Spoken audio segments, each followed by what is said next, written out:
Kameranya tolong di-on-kan ya.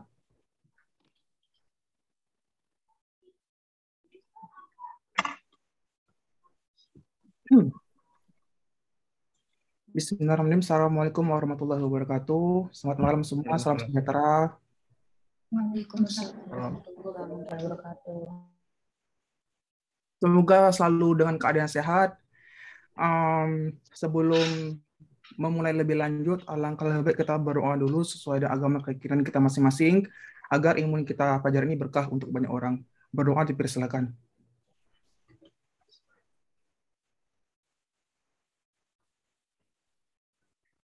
Amin. Berdoa tidak pernah selesai. Oke, saya share screen.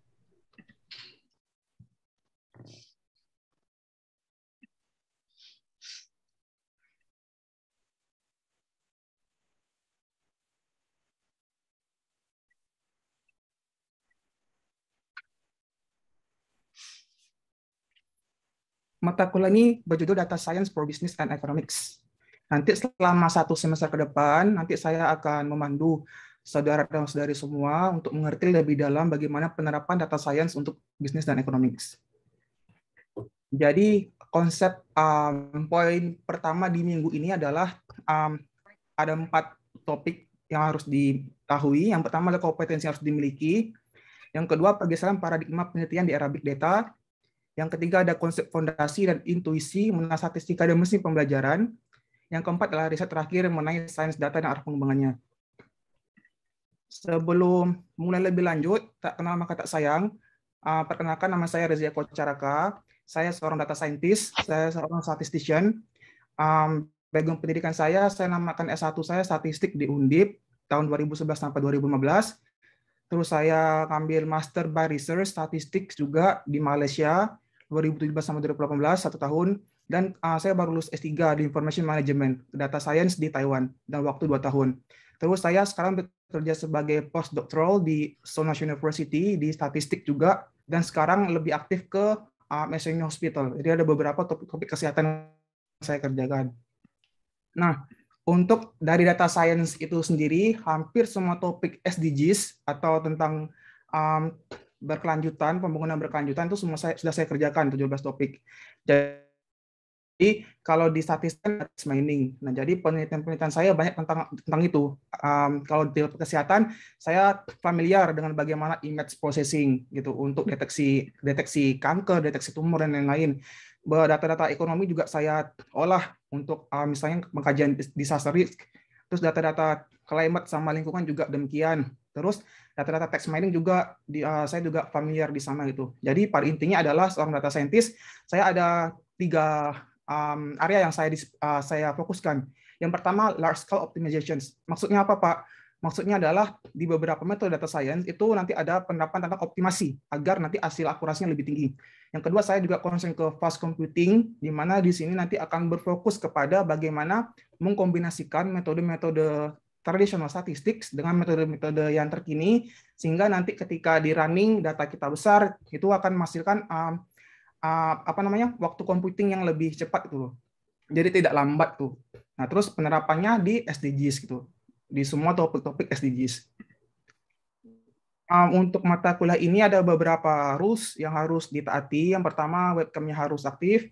Yang kedua juga berdasarkan peraturan dari Fakultas Ekonomi dan Bisnis, di mana tidak dimaafkan untuk tindakan plagiarisme dan contek-mencontek gitu. Terus nanti kan ada beberapa poin penilaian yang ada tentang aktifan partisipan di kelas gitu. Jadi ada beberapa mungkin nilai-nilai tambahan yang akan saya kasih ketika saudara dan saudari bisa bekerjasama dengan baik gitu mengikuti kelas-kelas ini. Dan pada intinya adalah data science ini hanya untuk karena beberapa dari saudara dan saudari 80% masih awam ya, masih newbie saya bilang. Nah, jadi untuk tujuan kuliahnya nggak masalah, hanya untuk sebagai tahu critical thinking-nya dulu. Nanti kita tahu bagaimana masalahnya, bagaimana pola pikirnya, dan nanti akan dasarkan solusi gitu. Nah, jadi mungkin nanti akan lebih ke praktis dari beberapa data yang ada mungkin dari BPS atau dari pemerintah lainnya gitu, data sekunder, nanti kita olah data gitu. Nah, jadi berbentuklah critical thinking gitu, bagaimana nanti untuk olah data. Nah, saya ada quotes yang familiar saya gunakan, yaitu I always love to analyze, interpret, and take conclusion from the data. From that, I can make the decisions and show the fact. Nah, karena pada intinya adalah seorang data science itu banyak sekali data yang ada di lapangan gitu. Nah, tapi mungkin beberapa orang tidak tahu bagaimana menghandle data itu dengan benar. Makanya nanti harus kita sort dulu sesuai dengan karakteristik dia, karena kita harus menghandle data sesuai informasi dia gitu, sesuai karakteristik dia, sesuai skala dia gitu. Karena kan dalam pendataan, dalam skala kan banyak baik tipenya. Ada nominal, ordinal, interval, rasio gitu. Jadi beberapa teknik statistika, teknik data science itu tidak bisa digunakan sembarangan. Dalam arti adalah ada asumsi-asumsi yang harus kita taati dulu. Ada tipe-tipe data yang harus kita taati dulu. Jenis-jenis variabel juga demikian. Nah, ketika nanti saudara dan saudari sudah tahu bagaimana nge-treatment data tersebut, nanti bisa di range gitu sesuai informasinya dan divisualisasikan dulu. Contohnya di statistika deskriptif gitu. Nah, ketika sudah bisa memvisualisasi data dengan benar, nah intinya adalah nanti di storytelling itu setelah di data analisis. Data science ini sangat populer sejak tahun 2000-an ya. Terus pada abad sekarang juga salah satu pekerjaan yang memberikan penawaran yang cukup banyak gitu loh, banyak kesempatan untuk data science. Pun sekarang ketika seorang praktisi terjun ke data science, bisa saja mungkin S1-nya mereka bukan matematik, bukan computer science, bukan statistik. Bisa saja saya juga aktif sekarang di DSI Data Science Indonesia. Ada beberapa teman-teman saya yang mereka S1-nya desain komunikasi visual gitu. Nah, tapi mungkin karena rasa tertariknya dari data science, jadi menjadi salah satu expert itu di Tokopedia. Nah, jadi nggak ada yang namanya batasan ilmu lintas disiplin pun tidak masalah ketika memang niat belajar dan baik itu untuk data science. Nah, intinya apa? Intinya di data science itu adalah tools itu. Jadi diharapkan adalah karena program studi yang saudara ambil ada MPKP, jadi mungkin ada beberapa penerapannya untuk SDGs ya, untuk tentang berkelanjutan itu. Nah, pada intinya adalah di data science itu ada 3 aspek yang penting. Bagaimana data itu sendiri, terus kita bisa memvisualisasi dengan baik dan benar, dan kita naratif gitu. Karena percuma saja ketika ada data, terus menggunakan metode-metode yang robust, di dalam arti memberikan akurasi yang tinggi, tapi mungkin tidak bisa diinterpretasikan. Contohnya dalam model-model black box. Model-model black box itu apa, Pak? Itu kayak model-model machine learning itu. Misalnya NN yang mungkin ketika nge-forecast bisa memastikan akurasi 99% sampai 100%, tapi mungkin tidak bisa diinterpretasi dengan jelas gitu. Nah, mungkin ada beberapa kelemahan-kelemahan di sana gitu. Nah, jadi mungkin nanti kita juga akan praktis bagaimana mengkombinasikan model-model tradisional statistik dengan optimasi kayak NN dan teknik-teknik metaheuristik lainnya. Misalnya mungkin ketika saudara sudah familiar dengan regresi berganda, mungkin nanti ketika bikin penelitian bisa estimasi parameternya bukan lagi OLS gitu, bukan lagi ordinary least square, tapi bisa diganti. Misalnya menggunakan regresi berganda tapi optimasinya dari NN atau optimasinya dari algoritma genetika. Nah, itu salah satu mungkin nanti salah satu penerapan untuk di large scale computation gitu.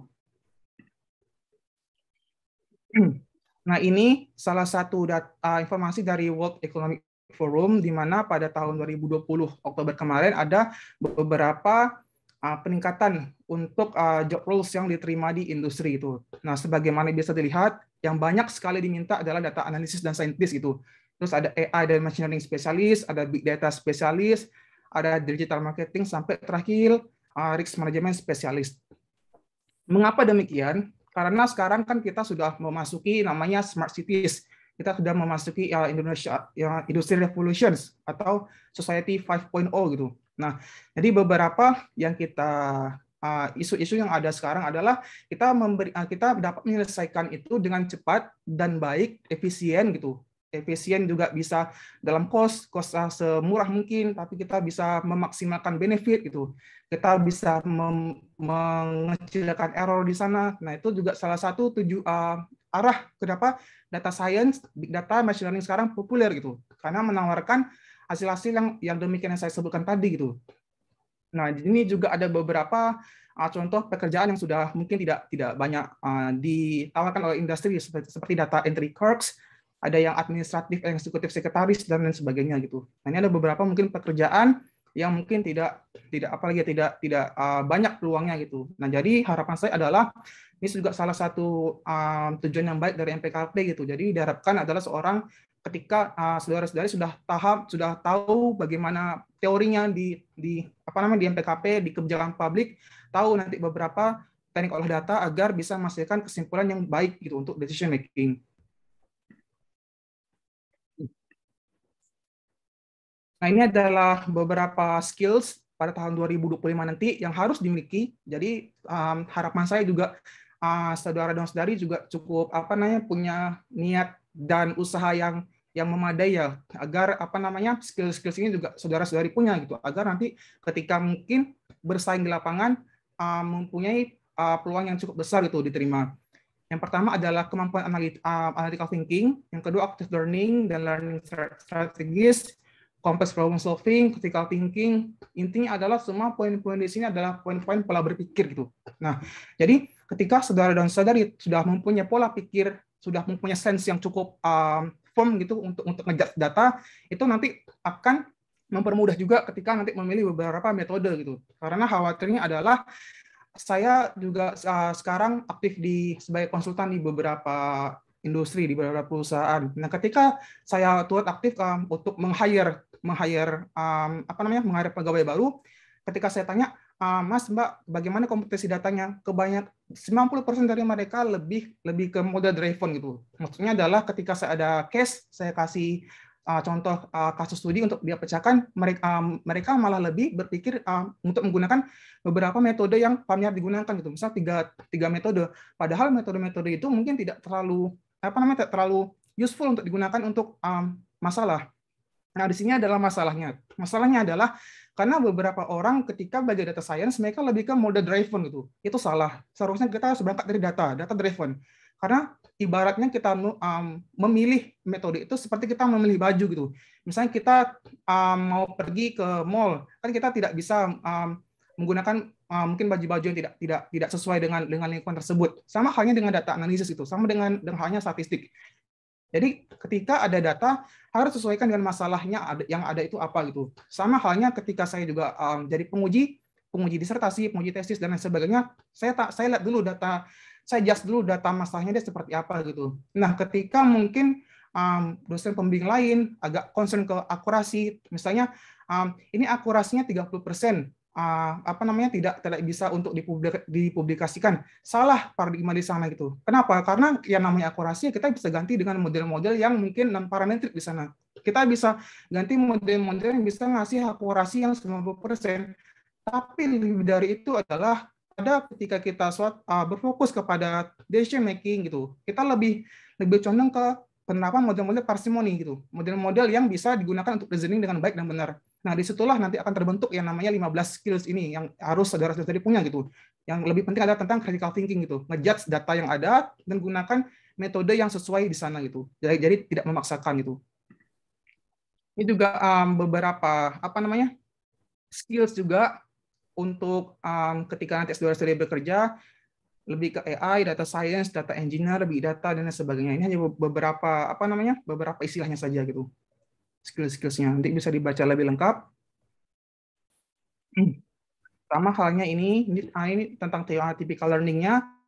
Ada statistical programming, ada communication, leadership management, data management, marketing. Ini kan mungkin saudara sudah punya ya, yang namanya topik-topik marketing, topik-topik finance gitu. Mungkin nanti akan lebih di sharpen lagi untuk penggunaan metode-metode statistik di sana agar lebih bagus lagi ketika bikin riset gitu atau untuk decision making. Nah, ini emerging-nya yang ada untuk job roles, data analysis, data scientist, big data, AI, dan lain sebagainya. Sama yang seperti tadi, redundant juga demikian gitu. Pekerjaan seperti accounting, bookkeeping, payrolls, forex, juga mungkin beberapa jurusan sekarang akuntansi itu sudah beririsan juga dengan data science gitu. Jadi sudah tidak lagi menggunakan metode-metode yang tradisional di sana gitu. Ini tipikalnya agendanya sama seperti tadi, analisis, computer programming, general statistics, regression, machine learning, big data, Python programming. Nah, mungkin ada beberapa pertanyaan, Pak, saya familiar dengan SPSS, saya familiar dengan Stata. Nggak masalah gitu, karena itu semua hanya tools gitu. Bedanya apa? Bedanya adalah ketika saudara dan saudari lebih mungkin nanti akan mengembangkan metode, nah mungkin beberapa software itu tidak bisa digunakan untuk mendukung tersebut gitu. Karena mungkin apa namanya ya, namanya SPSS, ya namanya EVIUS, terus namanya Stata itu kan GUI dia. Oh sorry, namanya GUI, Graphical User Interface gitu. Jadi yang bisa klik-klik word output itu namanya GUI gitu. Nah mungkin berbeda dengan R sama Python. Karena kalau R sama Python itu mengikuti dengan perkembangan zaman gitu. Jadi researchers yang mungkin fokus untuk mengembangkan metode, mengembangkan optimasi di sana. Nah, mereka akan mempublikasikan R package itu. Jadi mungkin nanti saya juga akan share beberapa package yang sudah saya bikin selama saya S3 dan postdoc di sana. Salah satu novelty untuk bikin cluster itu. Nanti kita akan praktis di sana. Nah, ini adalah pergeseran paradigma penelitian di era Big Data itu. Nah, pada awalnya adalah karena data sekarang ada data kebanyakan industri dan pemerintah itu mengikuti smart city ya, gitu. Smart city dalam arti adalah kita mendukung juga namanya program open data gitu. Makanya sekarang akses data itu sangat mudah didapatkan.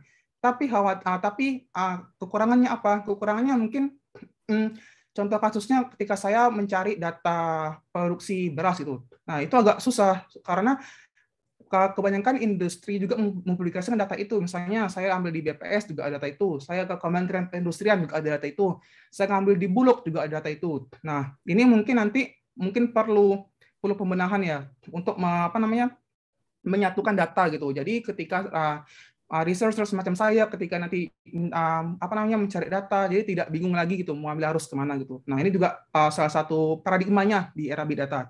Nah metode-metode statistik yang mungkin orang lain tahu, statistik itu hanya untuk menguji hipotesis gitu. Makanya beberapa dari sebenarnya metode-metode yang memberikan akurasi yang tinggi itu sebenarnya bagian dari statistik itu. Mungkin dari beberapa apa namanya pihak-pihak praktisi mungkin hanya ngejudge kalau statistik itu hanya uji T, hanya uji F gitu, hanya untuk uji distribusi normal, hanya untuk regresi gitu. Nah, tapi pada intinya adalah machine learning itu ya statistik itu. Ya metode-metode machine learning itu ada metode-metode statistik.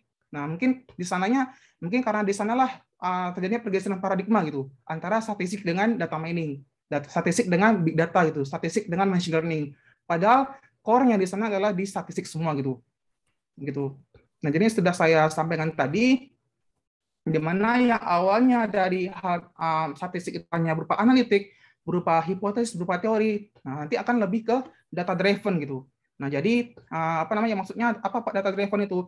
Jadi mungkin kita tidak tahu kita punya data yang banyak, kita tidak bisa membuat hipotesis di sana. Nah, jadi kita melakukanlah namanya data mining di sana gitu. Kita eksplor sendiri apa aja informasi yang ada di sana gitu. Nah, ini hanya pergeseran paradigmanya aja.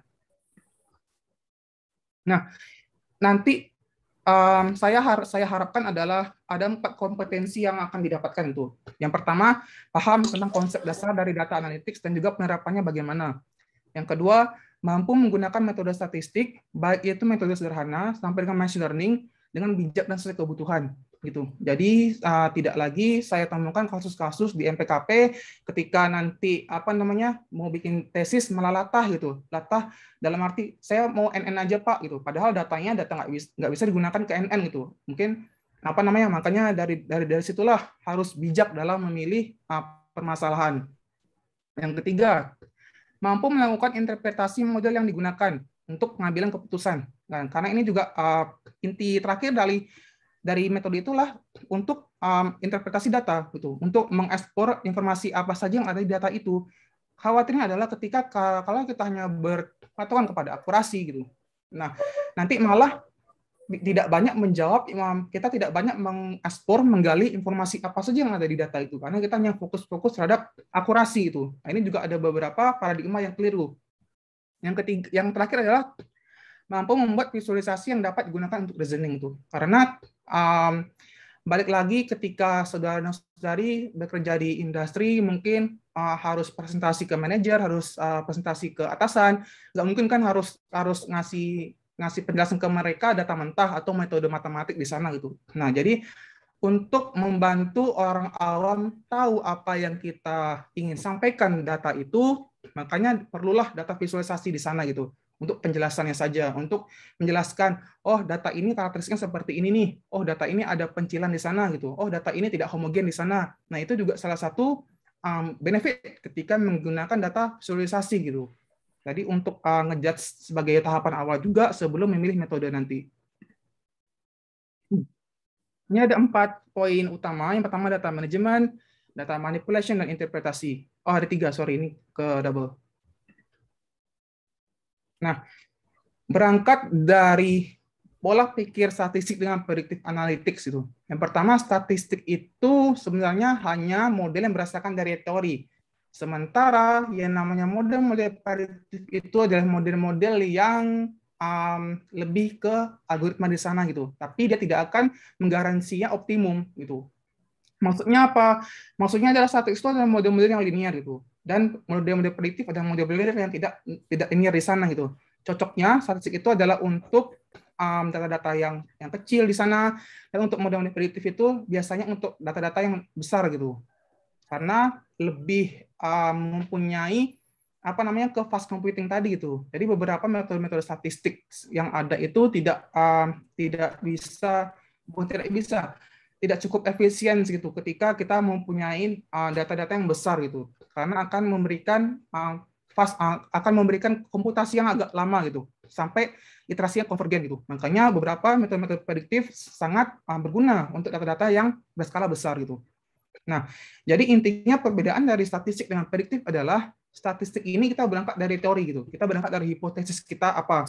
Sementara model-model prediktif ini adalah model-model yang berangkat dari informasi dari data. Jadi kita tidak mempunyai hipotesis dari awal gitu. Jadi kita tidak tahu nih informasi dari data itu apa. Kita hanya punya data sekian banyak ratusan ribu, kita punya variabel sekian banyak jumlah gitu. Tapi kita tidak tahu sebenarnya informasinya itu apa gitu. Nah, itu ada prediktif. Sementara baik lagi ke statistik, kita tahu teorinya apa, kita punya hipotesis di sana, kita pengen uji di sana hipotesis kita benar apa tidak itu. Nah, itu adalah perbedaan antara statistik dengan model-model prediktif.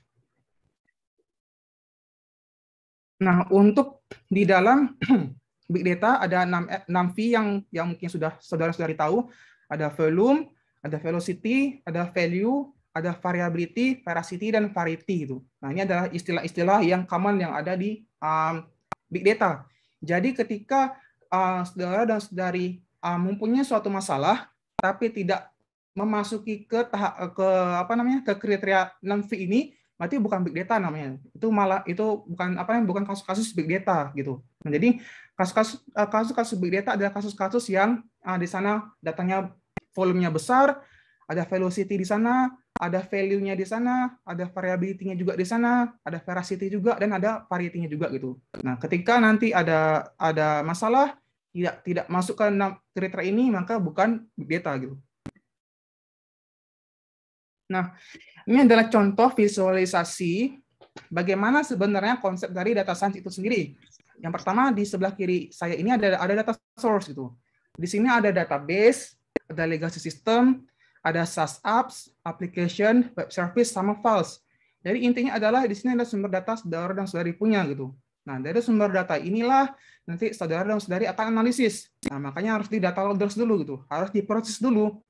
Jadi di sini ada data mentah. Nah, ketika pada data mentah itu kita harus melakukan cleaning, gitu. Kita harus melakukan processing. Kenapa? Karena tidak semua informasi yang ada di sana itu penting untuk dianalisis gitu. Nah, makanya di beberapa metode machine learning ada namanya filter selection gitu. Maksudnya apa, Pak? Maksudnya adalah misal saya ada 100 variabel, tapi nggak mungkin kan semua variabel itu penting untuk melakukan prediksi. Mungkin hanya 20 variabel yang penting, atau mungkin hanya 3 variabel yang penting. Nah, itulah salah satu konsep dari filter selection itu. Jadi mengeliminasi beberapa variabel yang sebenarnya tidak penting dilakukan analisis gitu. Nah, ketika di sana sudah ada data-data yang dapat Anda percayai untuk melakukan prediktif. Nah, nanti di sini harus dicek juga gitu. Katalognya bagaimana? Harus di discovery juga gitu. Misalnya adalah data-data itu bisa untuk reasoning apa tidak gitu. Apakah benar data-data tersebut akan support dengan apa yang saudara dan saudari ingin dapatkan gitu. Yang ketika sudah mempunyai data yang bersih untuk diolah, nanti akan divisualisasikan itu. Gunanya untuk apa, Pak? Gunanya untuk mencari insight di sana. Jadi intinya adalah untuk mengetahui juga sebelum nanti masuk ke analisis, kita sudah tahu dulu, oh pattern datanya ini seperti ini nih. oh karakteristik data ini seperti ini nih untuk dianalisis gitu. Nah, jadi karena beberapa metode statistik, metode machine learning itu tidak bisa digunakan sembarangan data gitu. Nah, makanya di data insight inilah nanti kita bisa ngejudge juga gitu. Mungkin saja di dataset saudara-saudari ada missing value di sana, atau mungkin ada outlier di sana gitu. Nah, kalau ada outlier di sana berarti harus dibersihkan dulu outliernya gitu, atau gunakan metode-metode yang tidak sensitif pada outlier gitu. Maksudnya adalah metode-metode yang bisa menangani data outlier. Atau ketika ada missing value di sana, berarti harus dilakukan estimasi missing value gitu. Jadi beberapa misalnya kolom-kolom yang kosong, nah itu harus diisi dulu dengan beberapa teknik imputasi. Nanti saya jelaskan lebih detail, ada hot imputations, ada cold imputation. Nah, itu mungkin lebih ke beberapa mungkin salah satu solusi ketika mungkin dari beberapa tahun sebelumnya data science tidak begitu populer, jadi mungkin peneliti ketika melakukan input data ada kekeliruan di sana gitu. Nah, jadi missing values untuk imputation di sana sangat berguna gitu. Nah, terus ketika data-data nanti sudah firm, sudah bisa diolah, nah nanti barulah kita menggunakan metode-metode statistik atau metode-metode machine learning untuk analisis gitu. Nah, ini adalah contoh framework yang sudah saya jelaskan, sudah saya berikan. Jadi kita mulai dari sini dulu ya. Jadi satu semester ke depan ini adalah beberapa yang harus saudara dan saudari tahu gitu bagaimana penggunaannya. Jadi pada intinya adalah dalam olah data itu data kita akan berbentuk seperti ini. Ada cluster, ada klasifikasi dan regresi. Pak, kalau cluster datanya kayak gimana, Pak? Kayak begini. Di cluster itu tidak ada Y di sana, cuma ada variabel X itu. Misalnya X1, X2, X3. Jadi kita akan membentuk cluster sesuai dengan kesamaan di sana. Makanya nanti akan menggunakan distance atau jarak kedekatan di cluster. Berbeda dengan klasifikasi dengan regression. Klasifikasi dan regression akan membutuhkan variabel Y di sana gitu. Jadi perlu label di sana gitu. Perlu supervise di sana. Jadi sebelum kita membentuk model regresi, model klasifikasi, informasi-informasi yang ada di sini harus dipelajari dulu sesuai labelnya dia gitu. Misalnya X1, X2, X1 itu 1, X2 itu 2, itu masuk ke A. Misalnya 3 dan 4 itu masuknya ke B. Nah, ini adalah contoh untuk pelabelan gitu. Makanya klasifikasi dan regression perlu label di sana.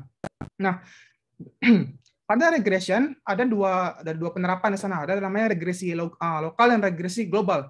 Bedanya apa, Pak? Bedanya adalah untuk di kasus-kasus kebijakan publik, kita kan mungkin ada beberapa analisis untuk perbedaan, misalnya ada tidak ya perbedaan dengan indeks harga konsumen di lokasi A dan B gitu. Nah, itu kan datanya kan data-data lokasi di sana itu. Ada latitude, ada longitude di sana. Nah, data-data spasial itu tidak bisa digunakan sembarangan untuk regresi lokal gitu. Regresi biasa gitu. Karena kenapa? Karena di sana ada aspek lokasi gitu. Ada aspek mungkin karakteristik setiap lokasi satu sama lain tidak sama.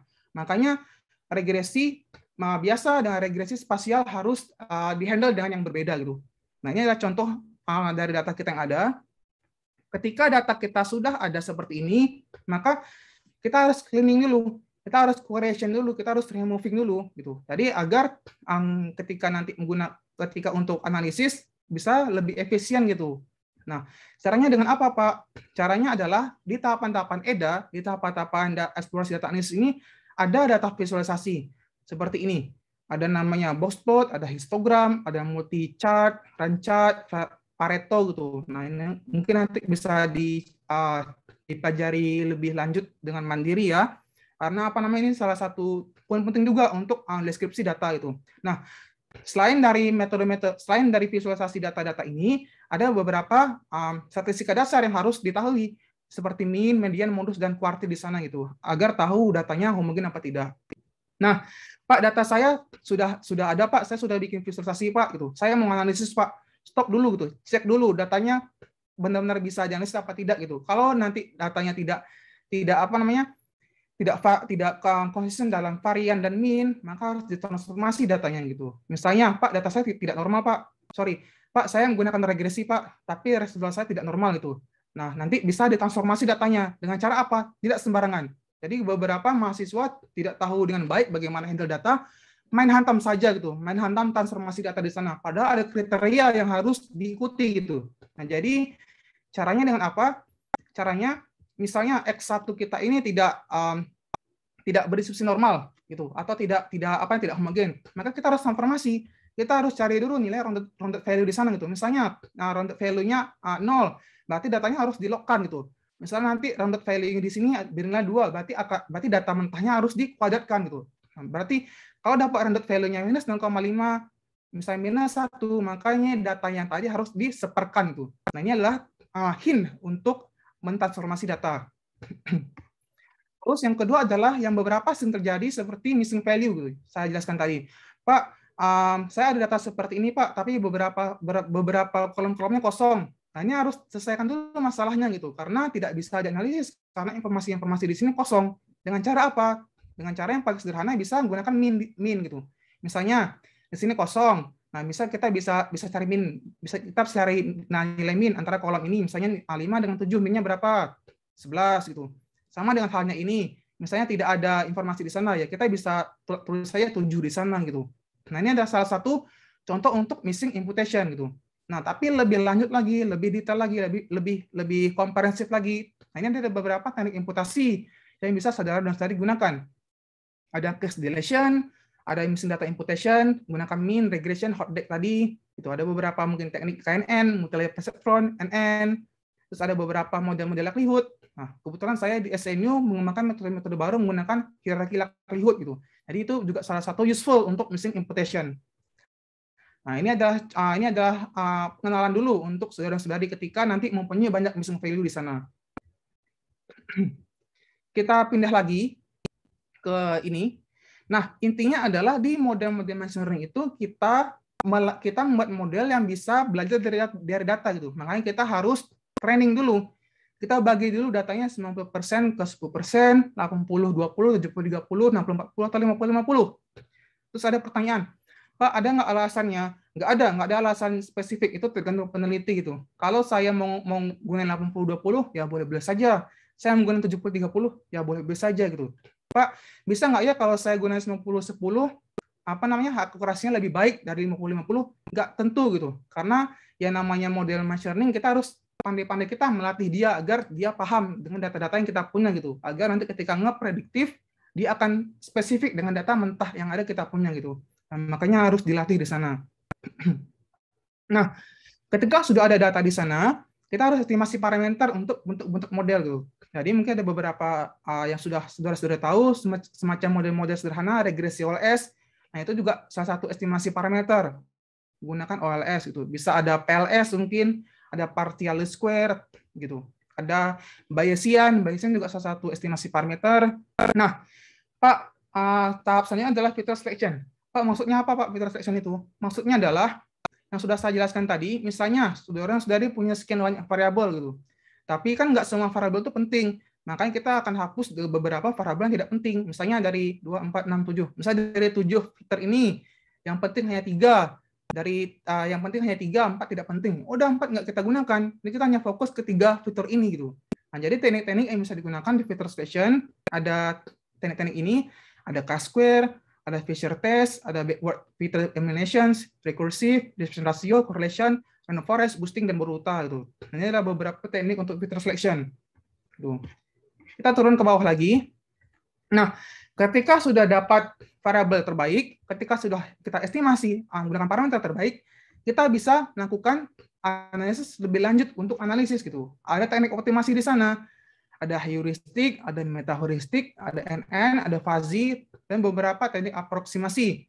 Pak, contohnya apa? Heuristik. Biasanya yang namanya heuristik itu dia yang dinamakan heuristik dan metaheuristik, dia lebih belajar tentang fenomena di alam. Maksudnya apa, Pak? Maksudnya fenomena seperti optimasi yang mengikuti binatang itu. Ada swarm, misalnya ada ada optimasi PSO, ada particle swarm optimization, ada optimasi lebah di sana itu. Ada optimasi kunang-kunang, ada optimasi lumba-lumba juga gitu. Nah, jadi banyak sekali teknik optimasi yang bisa saudara-saudari gunakan. Terus ada teknik metaheuristik, ada algoritma genetik, ada harmonic search, sama tabular search gitu. DNN juga salah satu optimasi, ada fuzzy juga gitu. Kalau statistik biasa ada di sana variational approximations, ada Laplace, Bayesian, sama likelihood gitu. Intinya apa, Pak? Intinya adalah teknik optimasi ini ada dua pendekatan, convex sama non-convex. Maksudnya adalah ketika kita ada fungsi, kita fokus ke mengecilkan fungsi tersebut gitu agar optimum.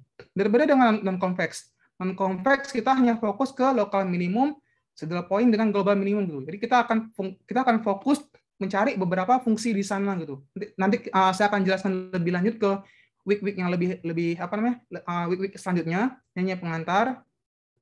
Nah, intinya adalah ketika sudah mendapatkan variabel yang benar, ketika sudah memilih optimasi yang benar, dari perbandingan training dan testing, dapatlah model seperti ini gitu. Jadi kita bisa lihat, oh ternyata model kita model yang baik. Kenapa? Karena predicted kita warna merah mengikuti target kita gitu. Nah, jadi karena mengikuti target, makanya model kita bisa belajar data itu, makanya bisa dilakukan untuk prediksi gitu.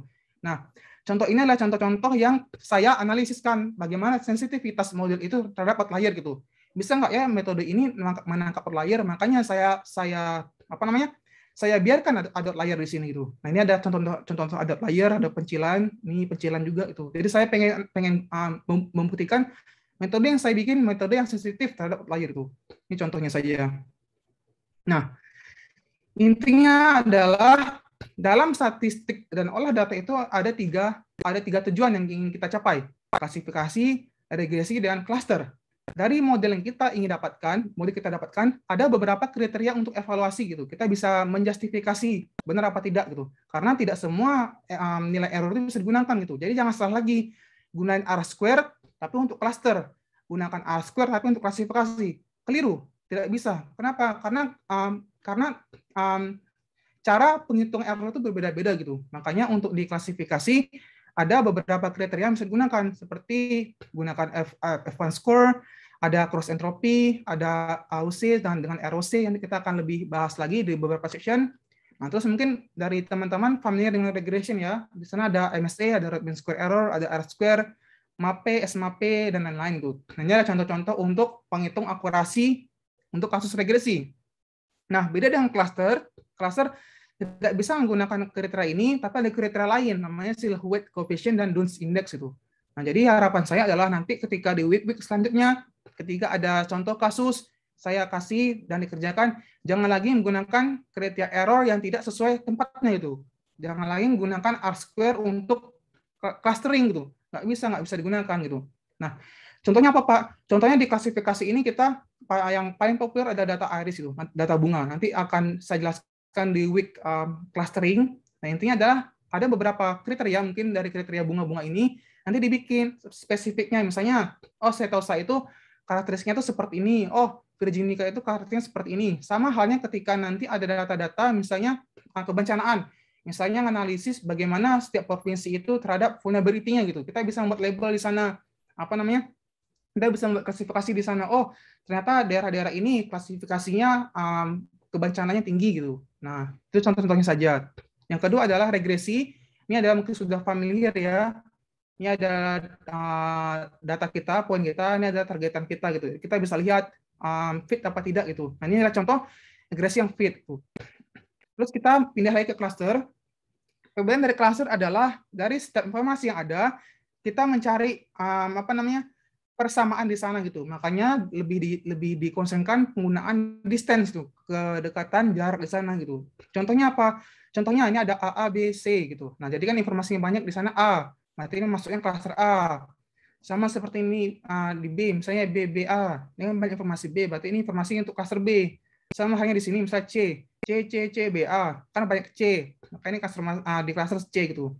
Nah, contoh lebih lanjutnya ini adalah nanti saya akan jelaskan juga contoh visualisasi untuk clustering. Misalnya saya ada 518 kabupaten kota se-Indonesia gitu. Nah, dianalisislah kira-kira bagaimana ya dari beberapa variabel yang digunakan, kita bisa label dia gitu untuk kategori cluster mempunyai kebencanaan yang tinggi, medium vulnerable sampai ke less vulnerable gitu. Nah, ini adalah contoh-contoh cluster untuk cluster gitu. Untuk lebih lanjut lagi, untuk lebih kompleks lagi. Nah, ini adalah intinya adalah dalam satu semester ini saya harap tujuan-tujuan dari framework ini akan lebih mudah dipahami, lebih detail lagi nanti untuk dipraktisnya gitu. Jadi ini hanya untuk konseptual frameworknya saja gitu. Nah, balik lagi untuk namanya riset. Ada data-data count gitu, data-data yang bisa kita dapatkan, misalnya inflasi dan lain. Terus ada juga data-data teks gitu. Ada data-data mungkin yang saudara-saudari bisa dapat dari dokumen gitu. Atau ketika survei ke lapangan, selain mencari misalnya kepuasan konsumer, kita bikin skala sampai 1 sampai 7, tapi kita bisa bikin pertanyaan terbuka di sana gitu. Tujuannya apa? Tujuannya mungkin informasi yang kita tidak ada di pertanyaan untuk survei, kita bisa dapatkan di pertanyaan terbuka. Nah, jadi beberapa penelitian saya, ketika saya mencari lebih ke bagaimana kepuasannya dia, bagaimana persepsinya dia, saya selalu menyempatkan paling tidak 4-5 pertanyaan terakhir itu pertanyaan terbuka gitu. Karena mungkin saya pikir informasi-informasi yang sudah saya gunakan di kuesioner itu mungkin tidak bisa banyak saya dapatkan selain di kualitatif gitu. Jadi mungkin gabungan antara kuantitatif sama kualitatif itu akan malah menghasilkan yang baik tuh. Intinya adalah di kuantitatif ada 3 poin. Yang pertama adalah menjelaskan hubungan kausal di sana gitu, menjelaskan hubungan sebab akibat di sana, dan datanya berstruktur gitu, dan tentu bersifat numerik.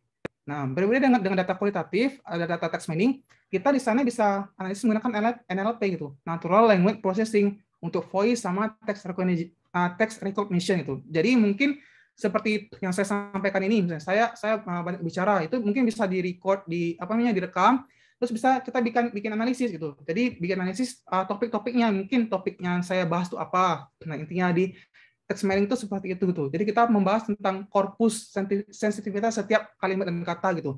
Jadi kita juga bisa melihat bagaimana ketika misalnya ngambil data di Twitter, kita bisa melihat bagaimana penggunaan kata-kata yang positif dan negatif di sana gitu.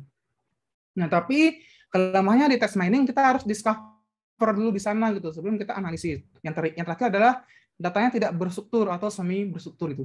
Jadi text mining ini, data-data teks, kita bisa juga berubah ke data mining gitu dengan melakukan konversi data teks ke data numerik gitu.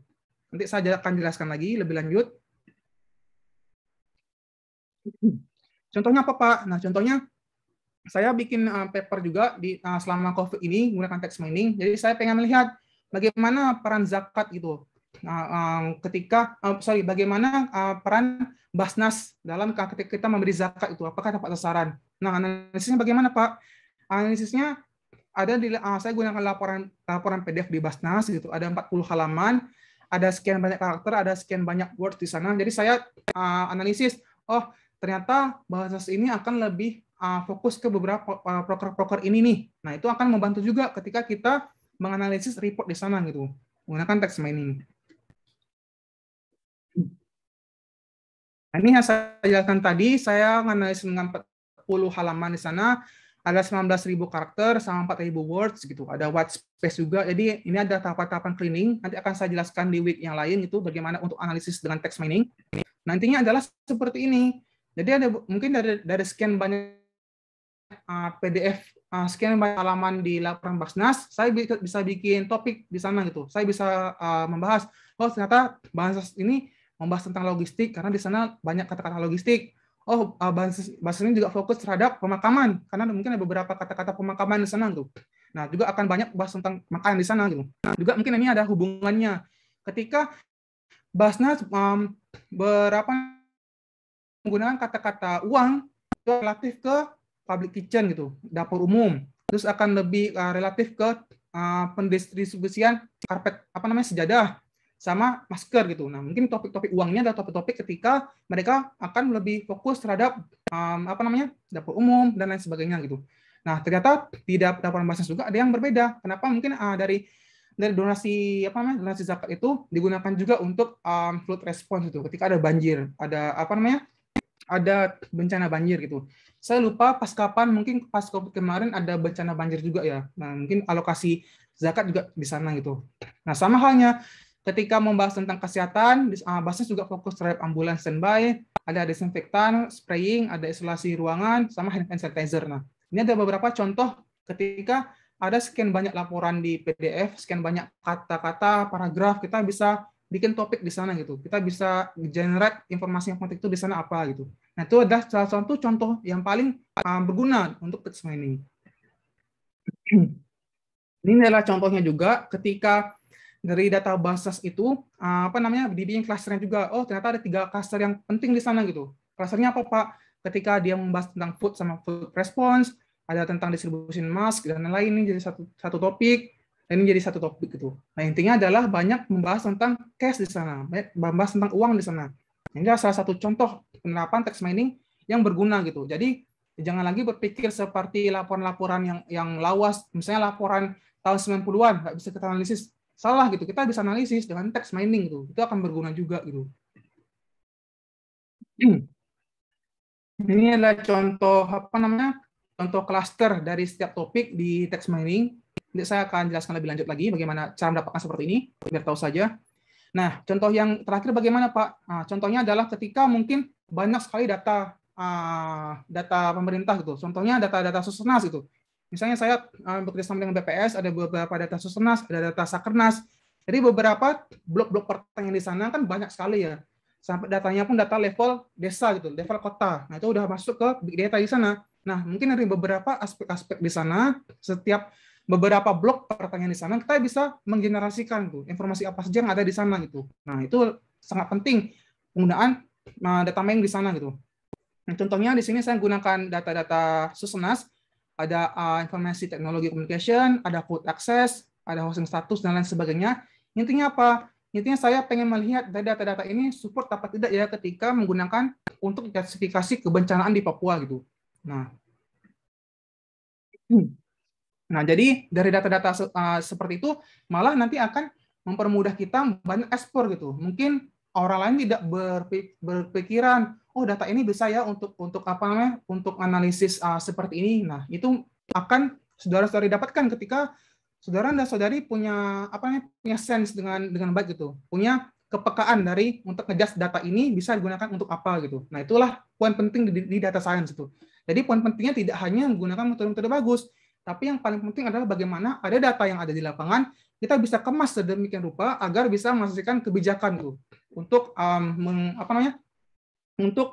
di public policy, untuk di pentahelix kontribusi semacam bagaimana untuk NGO, bagaimana untuk private industri, bagaimana untuk masyarakat, akademia gitu. Nah, jadi intinya dari data science adalah sebagai tools, sebagai nanti ketika kita ada data-data mentah, informasi apa yang ada di sana untuk kita eksporkan gitu, kita kabarkan ke mereka gitu. Ini adalah contoh dari data visualisasi. Jadi penting juga gitu selain menggunakan metode-metode advance, tapi saudara-saudara juga harus tahu bagaimana membuat visualisasi gitu. Jadi orang lain juga membaca informasi itu bisa lebih jelas. Kenapa? Karena hampir 70% manusia itu adalah makhluk visual gitu. Jadi kita ini kebanyakan akan lebih paham ketika kita melihat gitu. Jadi itu juga akan meningkatkan awareness ketika mungkin nanti saudara dan saudari presentasi ke klien gitu. Ketika bikin visualisasi data yang baik, mereka akan lebih interest untuk mendengarkan gitu daripada saudara dan saudari hanya menjelaskan data-data mentah gitu atau menjelaskan model-model matematika rumit gitu. Nah, jadi harapan saya adalah ketika nanti menyelesaikan mata kuliah ini, ketika menjelaskan data mentah, raw mentah untuk orang lain yang tidak mempunyai background statistik atau background matematik dan lain-lainnya, jadi bisa disampaikan dengan baik gitu karena mempunyai kemampuan data visualisasi gitu.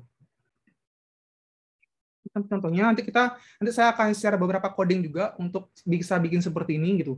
Jadi jangan takut gitu kalau berpikir tidak mempunyai pengalaman olah data, tidak mempunyai coding gitu. Nanti kita akan belajar dari awal gitu. Contoh-contoh saya. Nah, pada intinya adalah model-model machine learning itu ada 2 tujuan itu. Untuk mendeteksi otomatis dari data-data yang ada, karena kita melatih model di sana, dan akan menghasilkan akurasi di sana gitu. Tapi lebih dari itu harus memerlukan expert system gitu. Kenapa? Karena tidak semua model-model machine learning itu bisa kita gunakan all the way ke problem gitu. Kita juga harus pilih-pilih beberapa metode yang bisa kita gunakan untuk explore gitu, untuk decision making gitu. Karena mungkin kita kan ketika kita olah data pada intinya adalah kita ingin mendapatkan sebuah solusi di sana gitu ya. Nah, khawatirnya kalau kita hanya berpaku kepada metode yang ada akurasi, kita berlepas tangan terhadap expert system, nanti akan tidak begitu maksimal untuk decision making itu. Balik lagi, jadi mungkin ada 2 pandangan yang harus dari punya gitu. Pandangan ketika saudara dan saudari sebagai peneliti ingin membuat metode-metode baru, silakan fokus terhadap akurasi. Tapi kalau untuk lebih ke implementasi untuk decision making, agak dikurangkan gitu, menggunakan metode-metode machine learning gitu. Mungkin digunakan metode-metode yang bisa untuk reasoning di sana gitu. Nah, makanya saya sampaikan ketika saya jadi keynote speaker atau saya membimbing mahasiswa, saya lebih menyukai ketika mereka menggunakan metode-metode sederhana, tapi lebih banyak untuk mendeliver informasi yang ada di sana gitu. Daripada ketika menggunakan NN, saya tanya, ini nilai outputnya sekian, maksudnya apa? Nggak tahu, Pak, yang penting akurasinya bagus. Nah, useful di sana gitu. Karena balik lagi tidak bisa banyak informasi yang dijelaskan gitu. Sorry. Nah, ini pada paradigma yang lain, pada tahun 2020 ini, tahun 90-an ini banyak sekali metode-metode yang common untuk digunakan gitu, metode-metode NN. Nah, ini adalah beberapa contoh di NN yang mungkin bisa saudara pelajari. Ada perceptron, ada RNN, sama LSTM, dan sama deep learning gitu. Jadi mungkin setelah UTS nanti, saya akan mengenalkan metode-metode deep learning itu. Nah, jadi walaupun jadi saya harapan saya adalah karena saudara-saudari sudah banyak teori-teori untuk data di sana, jadi bisa tidak kaget lagi ketika ada metode-metode NN gitu. Nah, ini pada intinya adalah setiap model-model machine learning itu hanya dua pendekatan gitu, hanya untuk supervised sama unsupervised. Nah, saya jelaskan tadi, karena untuk yang unsupervised itu kita tidak butuh Y di sana, kita tidak butuh pelatihan, kita tidak butuh label di sana gitu. Makanya cukup setiap variabel XX saja gitu, mudahnya seperti itu. Nah, beda dengan model-model regresi, model-model klasifikasi, kita perlu Y di sana gitu, untuk dia belajar gitu. Nah, ini yang tadi, yang untuk prediktif sama statistik. Nah, ketika saudara dan saudari lebih suka dengan metode-metode time series, jadi untuk metode time series itu juga banyak pengembangannya ya, untuk peramalan, misalnya peramalan kurs uang, peramalan inflasi, peramalan dan lain sebagainya gitu. Ini ada beberapa teknik yang bisa digunakan gitu. Yang paling sederhana misalnya ARIMA, ARFIMA gitu. Nah, ini adalah metode-metode paling dasar. Nanti lebih lanjut lagi, kita ada sesi setelah UTS, nanti saya akan menerangkan dua metode yang hybrid untuk peramalan, namanya GRNN, General Segregation Neural Network, sama LSTM, gitu, Long Short Term Memory. Gitu. Nah, itu sangat robust untuk analisis forecasting. Nah, intinya terakhir apa? Saya ulangi lagi. Intinya data science itu adalah statistik gitu. Nah, jadi mungkin tadi ada pergeseran paradigma di sana, makanya statistik itu dikemaslah, dikenalkan dengan machine learning, dengan AI di sana itu. Padahal ketika saudara-saudari pelajari lebih dalam lagi tentang bagaimana metode itu terkonstruk dengan benar-benar, intinya di sana adalah statistik itu. Nah, intinya adalah dua di sini. Karena ketika kita memilih model itu adalah bagaimana nanti akurasi yang paling tinggi di sana dan paling banyak berguna untuk reasoning itu. Ini adalah dua pandangan yang berbeda yang harus saudara-saudari punya, yang saya jelaskan tadi gitu. Ketika mungkin setelah lulus S2 pengen jadi researcher, silakan concern ke model-model untuk akurasi tinggi gitu. Karena untuk membuktikan, oh saya bikin model baru nih, akurasinya tinggi nih, silakan. Tapi kalau untuk ke decision making, ke public policy, silakan gunakan metode-metode untuk bisa menjelaskan seberapa banyak variabel untuk untuk decision making di sana gitu. Nah, inilah dua pandangan pikir yang harus saudara-saudari pisahkan gitu ketika menganalisis. Terakhir adalah metode statistika itu adalah metode-metode yang tidak bisa menghasilkan akurasi yang tinggi dan benar itu. Intinya adalah ketika namanya statistik itu kan memberikan ketidakpastian, memberikan kepastian pada lingkungan yang ketidakpastian gitu. Makanya di sana ada error gitu. Saya jelaskan ya. Jadi maksudnya adalah kita kan tidak tahu nih kondisi di lapangan seperti apa gitu. Nah, makanya yang namanya statistik itu paling tidak kita memberikan informasi yang bisa kita tahu dari lapangan gitu. Makanya intinya di sana adalah ada error yang bisa kita tekankan sekecil mungkin. Kita harus memaksimalkan variabel yang sebanyak mungkin agar bisa jelaskan dengan baik dan benar gitu. Nah, intinya statistik adalah di sana gitu. Jadi kita memaksimalkan benefit dan kita mengecilkan error di sana gitu. Kita mengecilkan risk di sana. Nah, itu adalah pola pikir dari dasar dari statistik itu. Jadi untuk week 1 sekian saja, nanti kita akan banyak diskusi. Harapan saya adalah ketika mengambil mata kuliah ini nanti poin penting adalah terbentuklah pola pikir Itu terbentuklah sense ketika nanti ada data mentah kayak gimana, tahu untuk menghandle-nya kayak gimana gitu. Jangan salah lagi ketika ada data yang klasifikasi tapi malah Anda gunakan untuk cluster gitu. Kan keliru ya. Nah, jadi anggapan saya adalah ketika nanti sudah selesai dengan sudah belajar 14 minggu di mata kuliah ini, jadi ketika nanti lebih ke praktikal, jadi ada data mentah, tahu gitu menghandle-nya bagaimana gitu. Ini begitu, nanti kita langsung sharing-sharing saja kalau ada pertanyaan.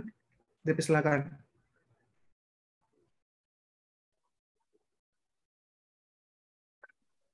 Kan kalau ada pertanyaan, kalau ada yang jelas.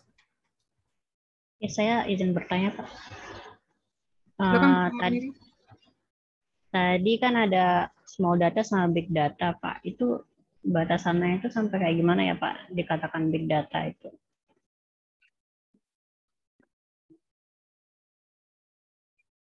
Dikatakan bagaimana sampai big data itu. Itu tergantung peneliti juga sih. Kalau dari beberapa paper yang saya baca, yang namanya big data tadi ada 6V yang harus dipenuhi. Tuh. Sementara mungkin kalau ada data mentah di Excel tapi cuma semacam 1 MB gitu, cuma 100 variabel, ya itu belum dibilang big data di sana. Itu masih dibilang small data di sana gitu.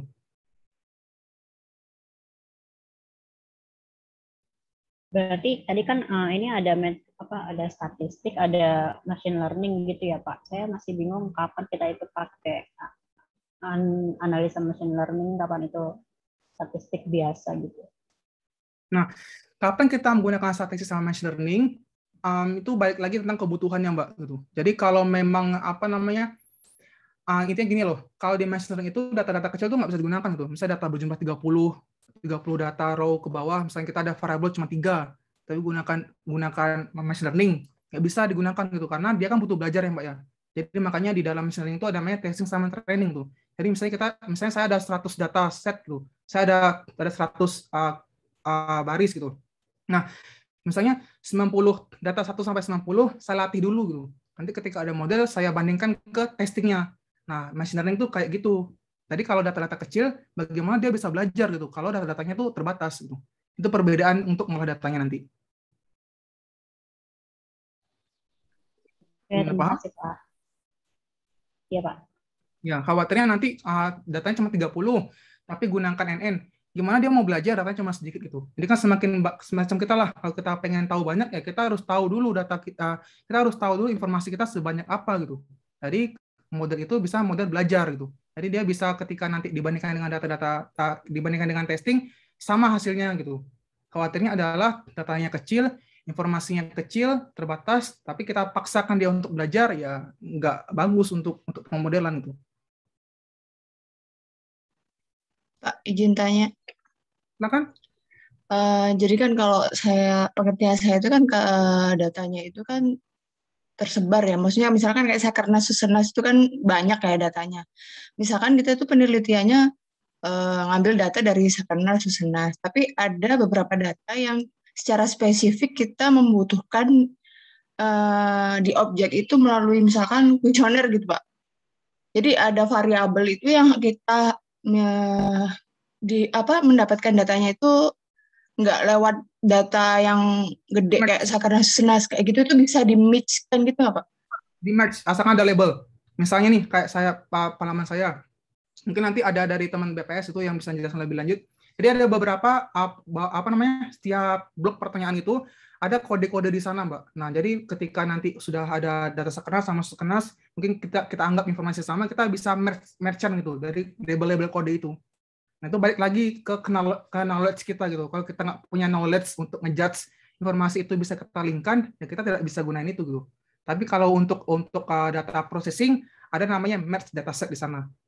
Jadi kita bisa nge-match-kan dua sumber data. Gitu. Oke, baik Pak. Terima kasih. Sama. Berarti itu berlaku juga untuk yang Gilang. Berlaku juga untuk yang dari big data sama yang data dari kuesioner itu ya? Gimana, Mbak? Maksudnya? Kan tadi Mbak Elita kan nanya untuk nge-merge, misalnya datanya itu ada 2 sumber, data dari survei, terus satu lagi data mining dari internet misalnya, itu ada kemungkinan bisa di-merge juga nggak? Kalau bisa di merge bisa, asalkan teorinya tuh tepat gitu. Jadi khawatirnya main merge tapi baik lagi kan namanya data kan harus dari teorinya juga gitu. Khawatirnya Metadata-nya itu ya? ya kalau nanti labelnya nggak sama, gimana kita mau menghubungkan dua aspek yang kita bisa satukan kan nggak bisa. Sama ya.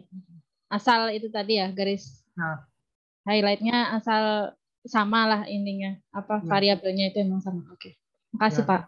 Ya makanya di blok pertanyaan Susnas sama Sakernas mungkin ada beberapa yang inline gitu. Misalnya di informasi teknologi di blok 1, misalnya di Sakernas juga ada yang sama. Kita bisa labelkan, kita bisa merge-kan di sana gitu. Karena kenapa? Karena labelnya sama gitu. Gitu. Kan kalau data dari internet kan kadang labelnya kan belum ada gitu Pak. Datanya kan istilahnya, oh ini kita tahu dari metadata yang disediakan oleh sumber data di web itu misalnya. Ini mengatakan variabel ini jelasin tentang ini. Nah, apa ya? Ya itu tadi khawatirnya juga apakah ini memiliki arti yang sama dengan data yang di kuesioner atau enggak itu tadi. Asal bisa dipastikan sama berarti bisa di-merge ya. Ya betul, itu tepat. Asalkan sama aja gitu maksudnya labelnya.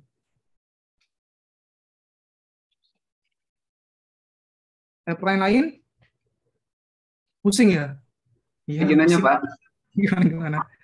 Silakan. Pak, izin nanya, Pak. Pak, berdasarkan pengalaman Bapak nih sebagai data scientist ya, ketika berbicara data BPS gitu, kan kalau sumber utama data BPS itu kan sumber data utama terkait di Indonesia itu kan merujuk ke data BPS itu Pak ya. Kalau pengalaman Bapak Pak, biasanya data-data BPS itu Pak dengan big data yang lain. Mungkin sekarang kan ada antar kementerian lembaga nih, karena saya kan kerja sebagai ASN nih Pak. Jadi menggabungkan antara data kementerian satu dengan yang lain sehingga menghasilkan suatu data yang diharapkan yang sudah sesuai dengan klasternya itu loh Pak. Wah, tricky sih ini. Aduh, saya dapat jawabnya. Ini agak tricky ya. Yang sama saya jelaskan tadi gitu. Ketika contohnya saya nyari data Bulog, data produksi beras, itu Bulog juga ada. Kementerian Perindustrian juga ada, BPS juga ada. Nah, balik lagi ke peneliti, dia lebih trust ke yang mana gitu, sesuai tadi. Mungkin ketika di Bulog itu datanya data triwulan kah atau BPS datanya seperti apa. Nah, jadi balik lagi ke kebutuhannya gitu. Balik lagi tentang misalnya memang setiap institusi melanjut data itu tapi tidak spesifik. Bisa saja yang instansi A lebih ke time series-nya terbatas. Bisa data tahunan, data harian kan. Mungkin instansi lain data-datanya berbeda lagi. Nah, jadi nanti tergantung lagi Pak tentang satuannya gitu.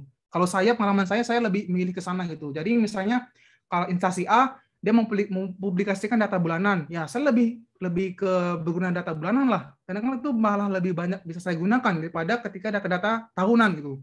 Nah mungkin balik ke sana Pak, seberapa mau mereka membagi datanya gitu, semakin komplit ya itu yang semakin saya gunain. Terima kasih Pak. Ya.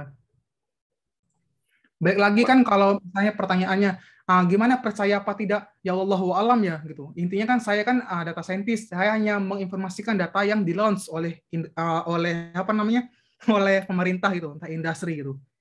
Nah, tapi kalau setelah analisis saya selalu bikin report terakhir di bawah ethics itu sama declarations of interest. Maksudnya adalah saya tidak mempunyai kepentingan apapun terhadap suatu instansi gitu. Saya hanya menjelaskan apa yang ada di sana itu. Nah, gitu Pak. Kalau pengalaman dari saya.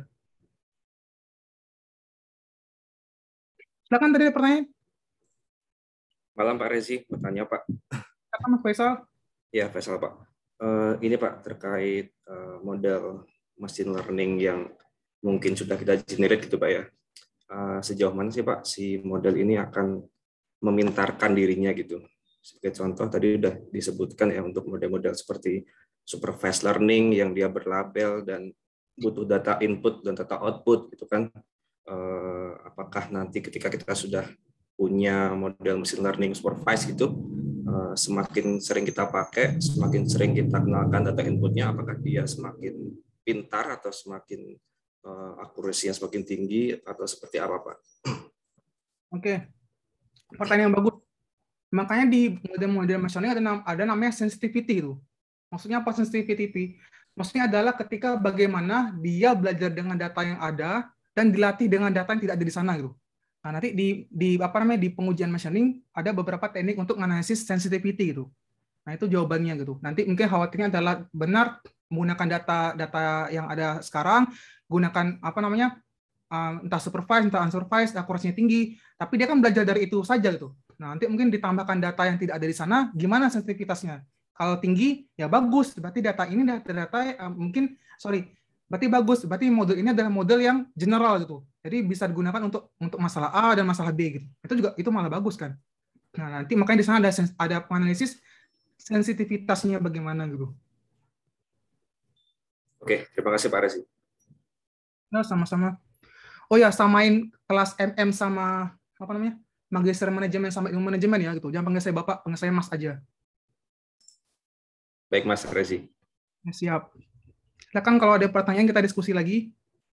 Nah, Mbak Gila kok ketawa. Silakan. Jadi kita banyak diskusi aja gitu. Intinya kalau data itu ya praktis dia, learning by doing gitu. Nggak bisa instan 1 semester tahu semua. Saya juga belajar tuh 10 tahun itu. Pak. Mas. Halo Mas. Ya, silakan. Mau konfirmasi Mas, saya kirim via chat ya, bentar. Apa itu? Ini benar nggak yang saya tangkap? Bentar Mas.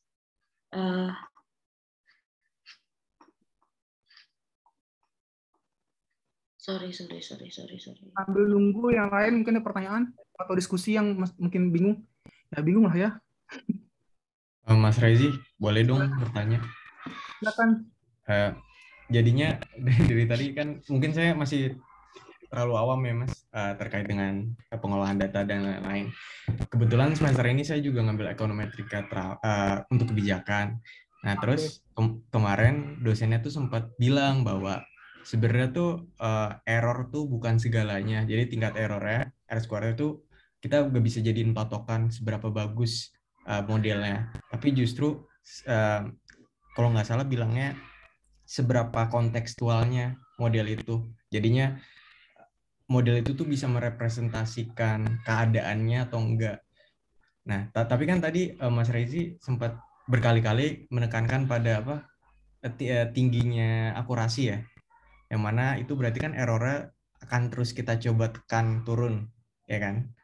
Nah, yang saya bingungin tuh jadinya sebenarnya kita tuh harus ngelakuin yang mana sih? Kayak apakah terus nambahin variabel kontrol untuk nurunin errornya atau berpatok dengan sebuah model yang bagus gitu kayak yang berdasarkan teori.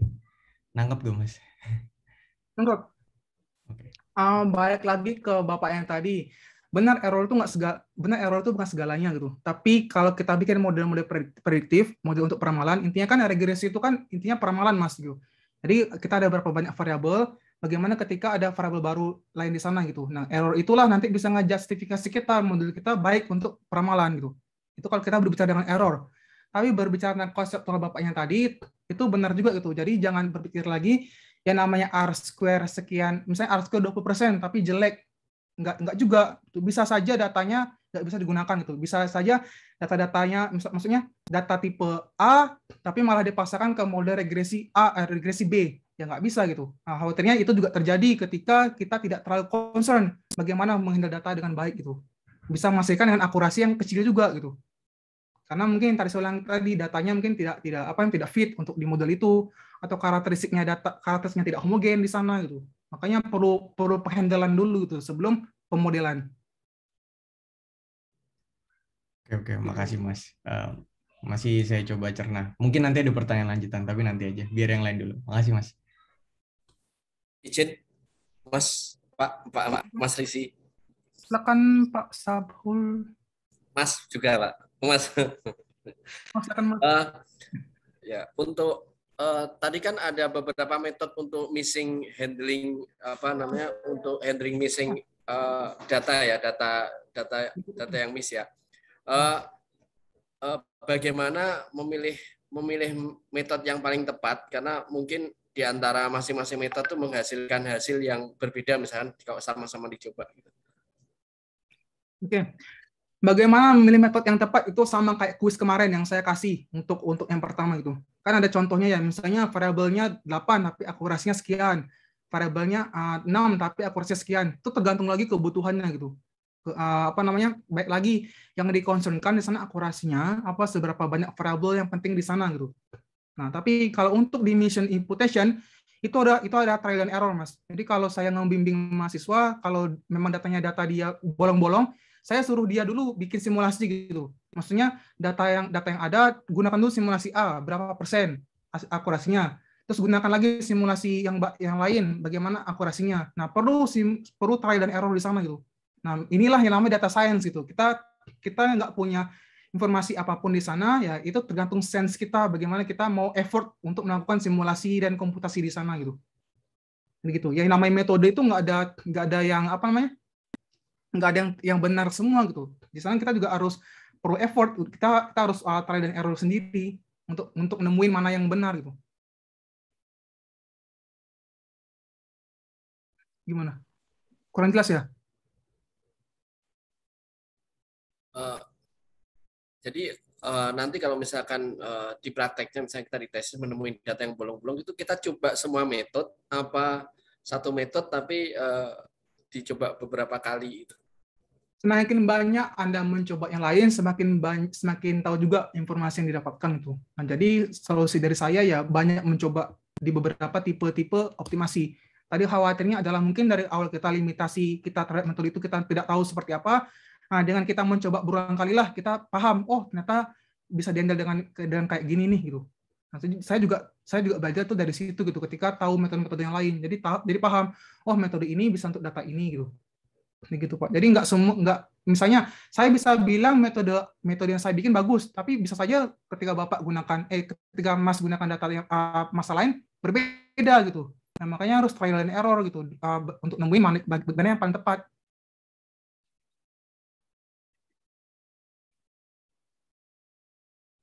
Oke, terima kasih. Pak, izin nanya lagi Pak. Konfirmasi yang pertanyaannya Pak Arafi tadi. Optimasi itu kalau di stata ya Pak, ekonometri, itu apa mirip dengan robustness check maksudnya? Jadi membandingkan berbagai, kalau di data science itu lebih ke membandingkan berbagai algoritma. Misalkan kita punya data, kita masukin ke algoritma gitu berbeda-beda, terus kita bandingkan hasilnya kayak gitu ya Pak. Terus maksudnya mana yang paling istilahnya apa? Yang paling optimal atau menghasilkan angka yang tepat gitu? Apa gimana maksudnya Pak? Intinya optimasi di sana itu sebenarnya parameter estimasi Mbak. Jadi kita akan dapatin parameter di model.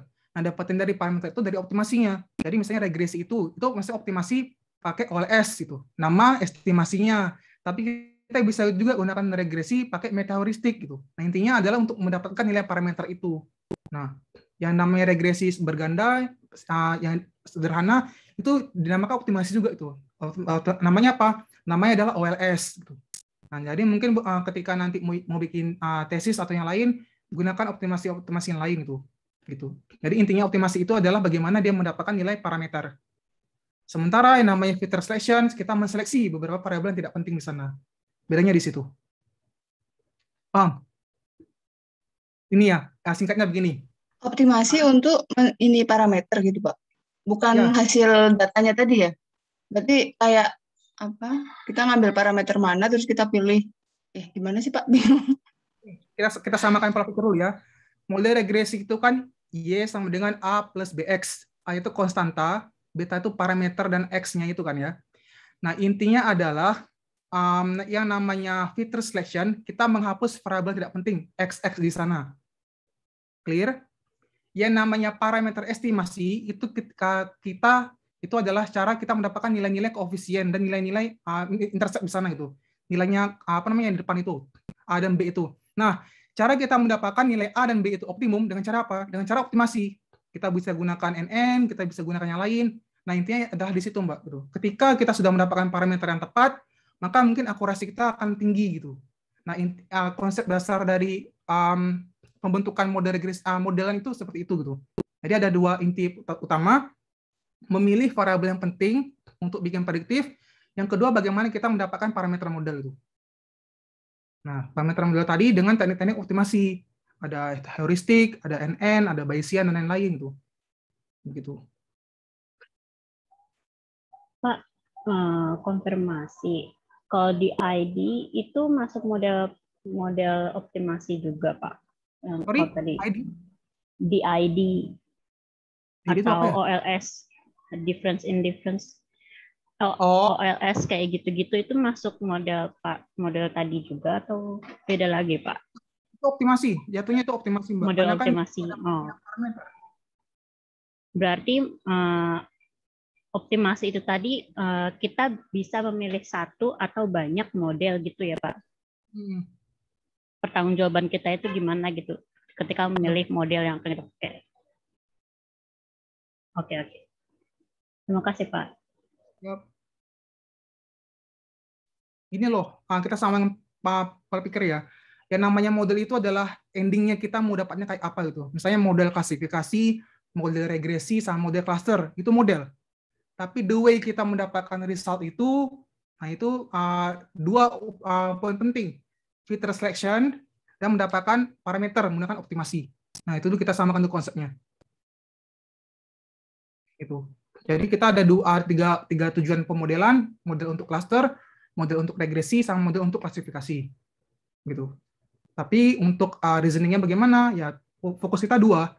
Kita nemuin dulu seberapa banyak variabel yang penting pakai filter selection dan bagaimana parameternya pakai optimasi. Begitu.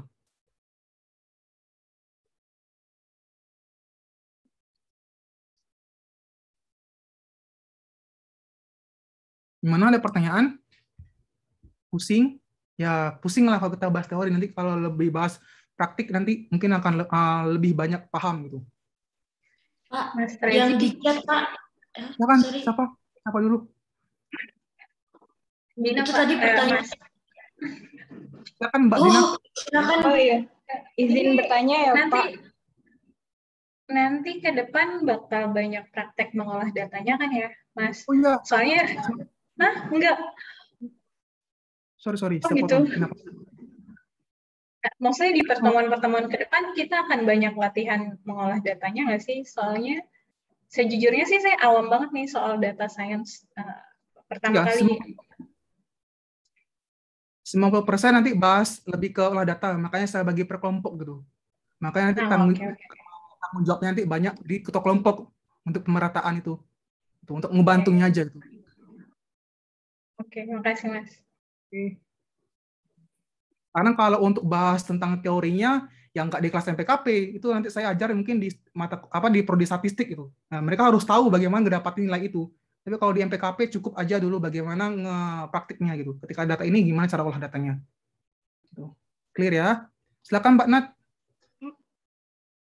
Yang itu Pak di chat, Mas di chat benar nggak ya pemahamannya kayak gitu untuk runutannya si model ya? Ya, betul. Ada yang keliru nggak? Betul ya? Oke. Betul. Kuatir. Ini ada keliru sedikit sih, yang untuk inference ini. Nanti saya bikin yang baru lah, saya bulatkan itu. Makasih ya inputnya ya. Iya, tapi alur logikanya gitu nggak sih kira-kira, Mas? Ya benar, alur logikanya kayak gini. Nanti saya bikin label yang baru lah. Itu bagaimana, untuk yang filter itu bagaimana. Iya, agak ngeblur Mas. Agak ngeblur kalau di zoom. Iya karena saya nggak send-nya yang XD version. Itu ada di saya file yang XD. Oke. Makasih Mas.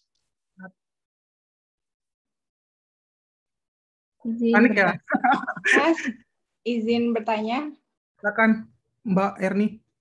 Oh ya. Mau nanya kalau untuk yang time series ya. yang untuk bisa diolah dengan machine learning itu ada minimalnya nggak? Maksudnya kalau misalnya kayak data bulanan untuk 10 tahun itu apakah cukup untuk diolah dengan machine learning? Makasih.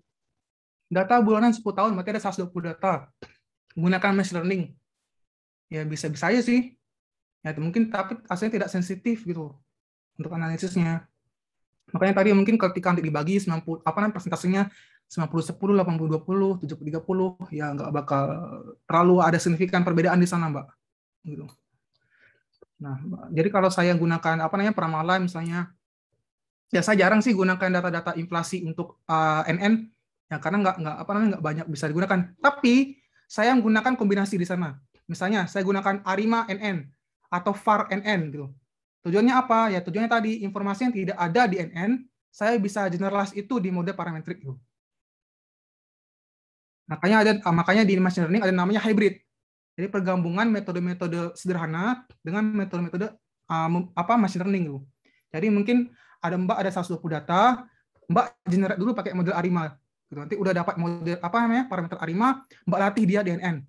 Nah, mungkin itu dia akan belajar juga di sana tuh bisa. Tapi kalau mentah all the way, data sekian tapi hantam ke NN, ya nggak berguna sih Mbak gitu. Bukannya nggak berguna ya, nggak cukup baik untuk dianalisis gitu. Oke, makasih Mas. Mas izin Mas. Satu lagi, nanti yang model hybrid itu diajarin nggak ya? Mau diajarkan bisa nanti habis UTS. Nanti saya lihat dulu patternnya ini. Saya kan nanti ada kenalan beberapa metode nih. Takutnya nanti yang lain nggak bisa catch up, kasihan Mbak. Tapi kalau mau ya boleh, nanti saya pikirkanlah habis UAS. Yang penting intinya dulu, yang lain juga tahu dulu lah gimana cara buka R, gimana cara input data, gimana cara untuk visualisasi gitu. Ketika sudah tahu di sana, ya gampang lah nanti ngikutin gitu bagaimana untuk olah datanya. Ya saya tahu sih mungkin beberapa ada yang S3 dan S2 butuh topik gitu. Jadi sambil menyelam. Jadi silakan ada pertanyaan. Mas izin Mas. Silakan Mbak Gana. Saya juga sangat baru di data science baru kali ini juga. Tadi coba mau bandingin sama ekonometrika ya. Kalau di ekonometrika itu misalnya kita gunain teknik optimasinya regresi gitu. Kan kalau misalnya regresi itu kita mau nengok dampak X terhadap Y gitu. Nah kalau misalnya di sini kan cuma ada X aja itu. Nah itu gimana ya Mas? Maksudnya biar saya bisa ngebedain gitu dengan ekonometrika. Ekonometrik itu bagian dari regresi Mbak. Konsepnya sama. Maksudnya gimana? Saya nggak paham nih. Tadi kan yang saya lihat kan kalau misalnya di sini X aja gitu, variabelnya X aja gitu, semua. Untuk cluster? Iya. Sorry Mbak, kita olah data tiga tujuan. Cluster, regresi. Oh, beda berarti ya Mas. Ekonometrik itu adalah model-model regresi. Kenapa? Karena dia butuh variabel prediktor, dia butuh variabel independen sama dependen di sana. Makanya turunan-turunan ekonometrik itu sama di regresi. Ada regresi dummy, ada regresi PLS, dan lain sebagainya itu. Ekonometrik itu bagian dari regresi gitu. Nah, mungkin penerapannya berbeda karena di ekonometrik ada cross section gitu. Maksudnya adalah data-data yang memiliki data series di sana gitu. Jadi mungkin satuan X kita tidak series, tapi variabel lain ada seriesnya gitu. Ada mengandung unsur waktu di sana. Nah, jadi di sana lebih banyak menggunakan model-model ekonometrik gitu. Jadi untuk mendapatkan informasi ketika bagaimana dia berurutan dengan waktu, dengan bagaimana dia tidak ada waktu di sana gitu. So, tapi intinya itu di regresi juga, maksudnya intinya itu di statistik juga gitu, untuk regresi. Namanya aja ekonometrik. Karena mungkin lebih banyak istilah-istilah ya terminologi, istilah-istilah ekonomi gitu. Tapi intinya sama di regresi. Clear? Clear. Oke.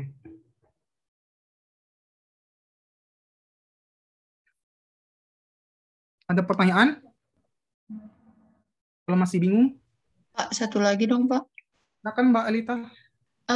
Misalkan kita habis masukin ke beberapa model optimasi ya Pak. Terus hasilnya itu ternyata beragam gitu. Maksudnya kita nggak bisa menentukan cuma satu model ini yang paling tepat, tapi ternyata dari angka-angka yang mungkin kita ukur nih, hasilnya itu beragam di beberapa model itu. Nah, kita itu justifikasinya untuk mengambil sebuah kesimpulan itu kayak apa ya, Pak?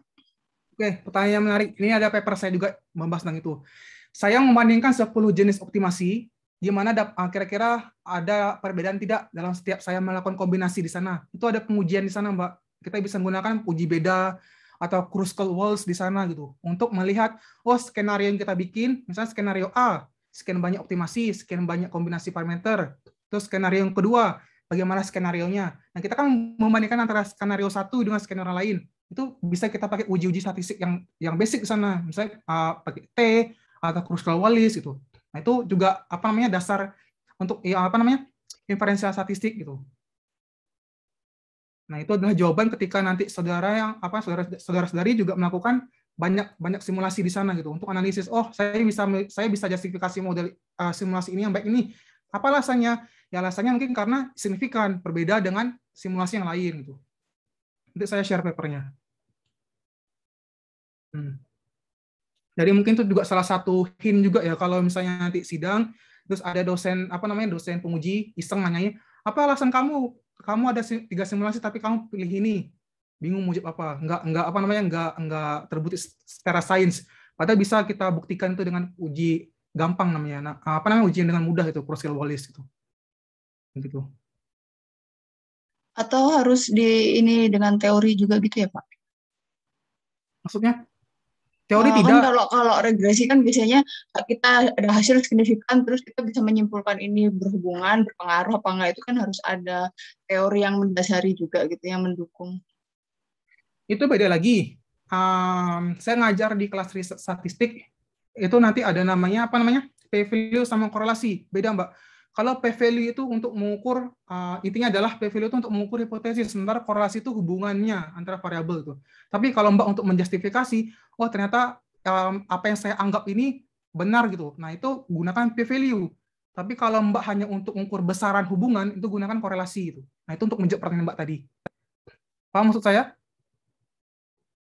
Ya, Pak, maksudnya yang sederhana tadi, Mbak ada hipotesis nih. Mbak ada yang sesuatu yang harus Mbak buktikan terhadap realitanya. Nah, itu pakai nilai p-value gitu untuk menguji yang saya anggap benar itu benar gitu. Tapi kalau ada beberapa variabel di sana Mbak pengen tahu hubungannya, ya pakai korelasi gitu. Besarannya aja ya, bukan kausalitas ya. Bukan sebab akibat maksud saya. Karena korelasi itu nggak bisa jelaskan untuk kausalitas, hanya untuk hubungan besaran antara variabel 1 dan variabel 2 gitu. Baik, Pak. Makasih. Ada pertanyaan lain? Mas Rezi? Tanya, Pak. Mas Rizky Deko dulu aja. Oh iya, makasih Mas Faisal. Pak, Mas, saya masih bingung antara perbedaan antara testing dengan training. Terus juga nyambung dengan pertanyaan Mbak Erni tadi, yang kombinasi itu 90-10 atau 80-20 itu maksudnya apanya ya Pak ya, Mas, yang di 80 itu apanya, 20 itu apanya gitu Mas, bagiannya itu seperti apa? Intinya dia model Mason itu adalah model yang semakin banyak kita memberikan dia untuk training. Jadi misalnya saya ada 100 data, berarti yang saya training itu 80, saya testing itu 20. Intinya apa?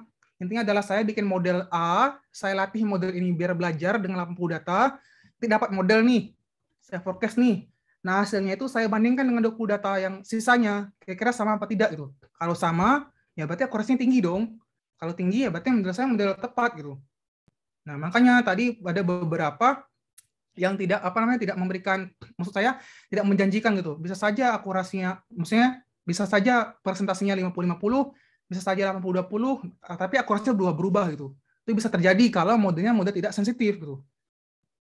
Nah, bagaimana cara bisa dapat yang model sensitif? Banyak tipsnya nanti bisa milih fungsi aktivasi yang bisa milih fungsi aktivasi, bisa milih berapa banyak layer hidden di sana gitu. Nah, itu tricky lagi gitu. Itu nanti akan kita pelajari lagi di bagaimana kita mengkonstruk spesifik model tertentu gitu. Karena setiap model beda lagi cara penggunaannya gitu. Baik, makasih Pak.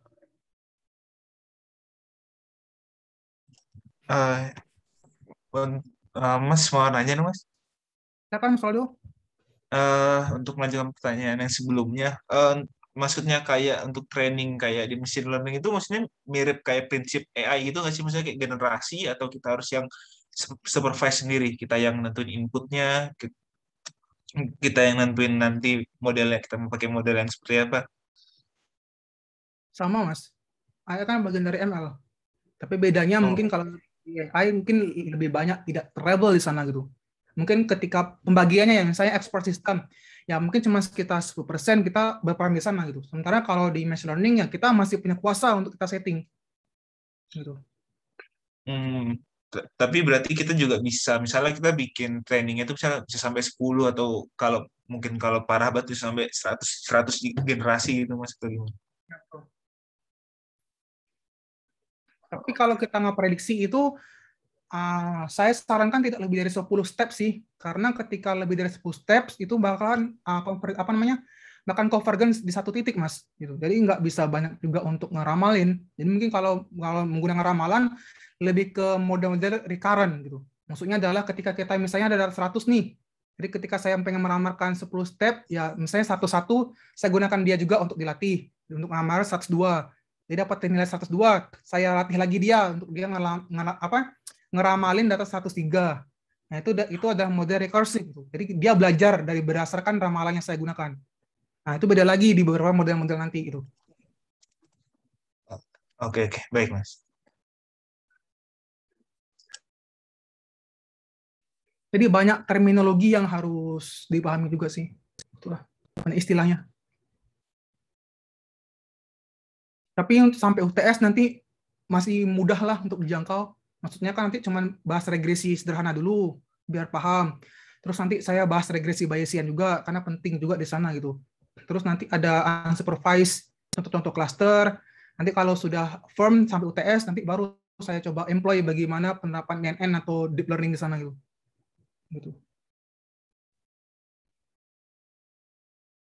Aman? Happy? Ada pertanyaan? Mas Rezi, silakan. Kalau terkait bahasa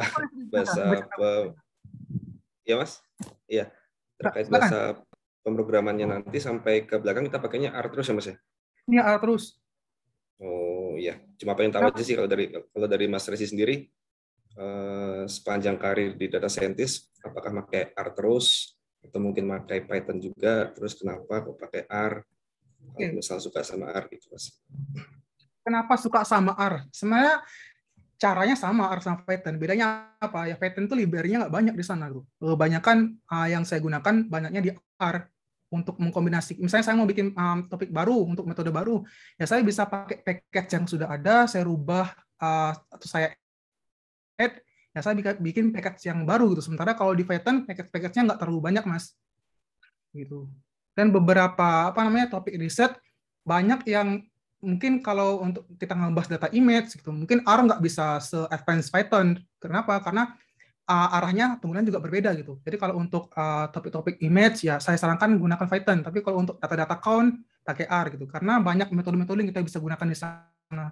Ini tergantung kebutuhan. Kalau saya banyak yang kemana? Ya karena saya banyak bahas topik SDGs gitu, banyak bahas topik-topik analisis data, ya saya lebih banyak gunakan R. Tapi kalau saya bikin riset, bikin image classifications atau image decisions, ya saya pakai Python. Begitu. Untuk kebutuhan ya Mas ya. Untuk kebutuhan. Soalnya kalau di Python kan banyak ya pakai YOLO gitu untuk deteksi cancer dan sebagainya gitu. Kalau R kan kalau kita bikin model-model malah advance di sana.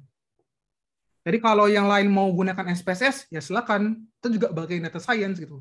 Bedanya apa ya? Bedanya mungkin nggak bisa ketika nanti mau mengganti spesifik model tertentu gitu, karena terbatas gitu. Karena hanya klik-klik aja muncul outputnya kan, begitu. Oke, betul Mas Rezi. Thank you.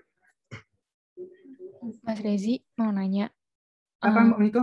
Iya, dalam konteks data spasial gitu, Mas, nanti untuk bisa kita modelkan pakai machine learning ini kan data spasial sendiri ada beberapa types ya, kayak titik garis poligon gitu, terus ada vektor, ada raster. Itu nanti apakah kita perlu melakukan generalisasi terhadap datanya, dan kalau iya itu basic step-nya gimana, Mas? Ini beda lagi ya, model spasial biasa sama remote sensing. Yang Mbak lebih bahas remote sensing sebenarnya. Tapi kalau memang nanti mengikuti, kalau memang ada kebanyakan dari teman-teman tertarik remote sensing, ya saya bisa tambahkan remote sensing sendiri. Karena beda Mbak, ketika kita menghandle untuk analisis remote sensing sama analisis regresi yang spasial yang saya jelaskan tadi, yang lebih banyak count di sana. Gitu. Oh iya Mas. Ya, makasih Mas Rezi. Kenapa Mas? Tertarik sama remote sensing? Iya Mas. Bagus. Terima kasih Mas Rezi. Ya, sama-sama.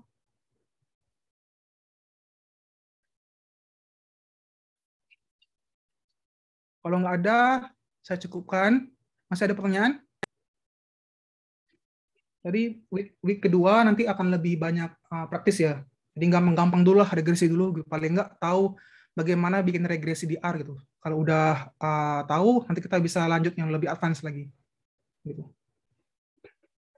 Kalau tidak ada. Iya, saya mau tanya untuk assignment-nya di mata kuliah ini kira-kira gimana ya, Mas? Gimana apanya?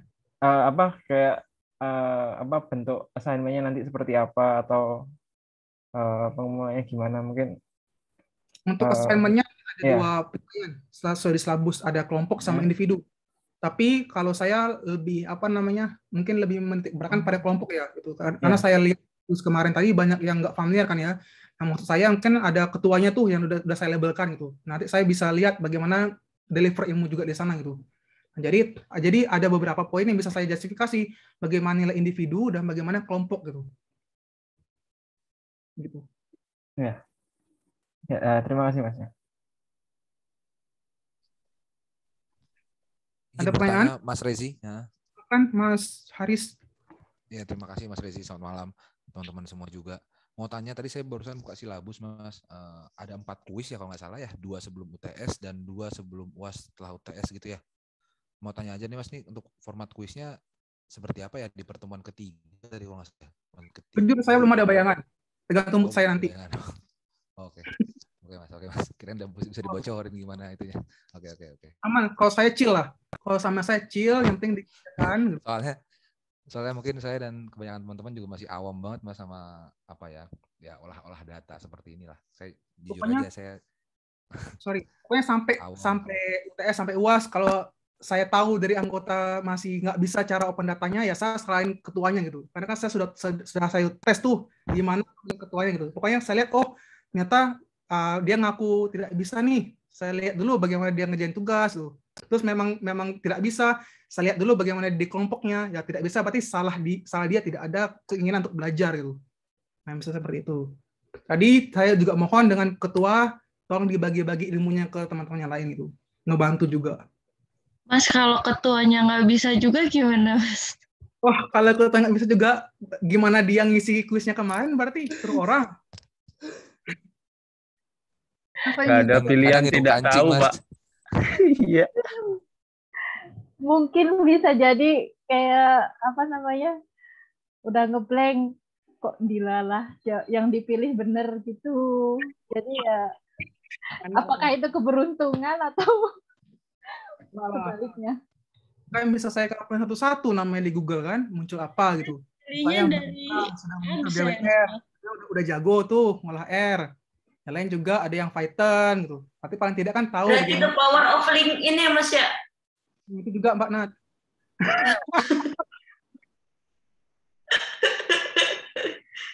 Ya makanya ada 2 orang baru diisi. Saya panik itu, waduh baru diisi lagi, gimana saya nempatin itu? Nah gitulah. Takutnya kan takut salah menempatkan gitu kan ya. Gitu. Paling nggak kalau untuk nilai ya kalau nggak parah-parah banget ya masih bisa lah. Saya juga paham kok, saya juga kuliah kok. Kayaknya kalau ketuanya udah pas, Pak. Kenapa, Mbak? Kalau penempatan ketuanya udah pas, Pak. Iya, makanya kalau pendapatan ketua insya Allah sudah pas lah. Jadi dibantu juga teman-teman yang lain. Jadi ada nilai ketua, jangan nilai ketua, ada nilai kelompok sama nilai individu nanti. Gitulah. Tapi kebanyakan hampir 70% lah, saya nilainya dari kelompok lah. Tapi paling enggak nanti kalau misalnya ada presentasi nih, misalnya apa namanya, ya mood saya suruh tunjuk siapa yang presentasi, ya berarti kan harus tahu semua bagaimana cara mendapatkan nilai itu waktu itu gitu. Itu ya clear ya. Kalau sama saya chill, aman, asalkan dikerjakan dengan sesuai arahan, ya sesuai dengan saya ekspektasikan, ya insya Allah aman lah. Gitu. Sama kayak kelas riset statistik. Matkul ini nggak ada asistensi ya, Mas? Kenapa? Matkul ini nggak ada asistensi ya? Nggak ada, Mas. Saya single fighter juga nih di FEB. Mantap. Mengenalkan data science di FEB. Berat tugas saya. Bercanda. Nah, gitulah. Kalau nggak ada pertanyaan, saya cukupkan. Saya kalau ada kurang saya mohon maaf, saya juga baru belajar gitu. Saya juga masih muda, jadi jangan panggil saya Bapak. Jadi kita sama-sama belajar di sini, kita sama-sama diskusi di sini. Jadi sekian dari saya, jaga kesehatan. Wabillahi taufik wa hidayah. Assalamualaikum warahmatullahi wabarakatuh. Waalaikumsalam. Iya Pak. Kasih Mas. Terima kasih Mas. Terima kasih Mas. Terima kasih Mas. Sama-sama. Selamat malam. Dadah. Oke. Ya.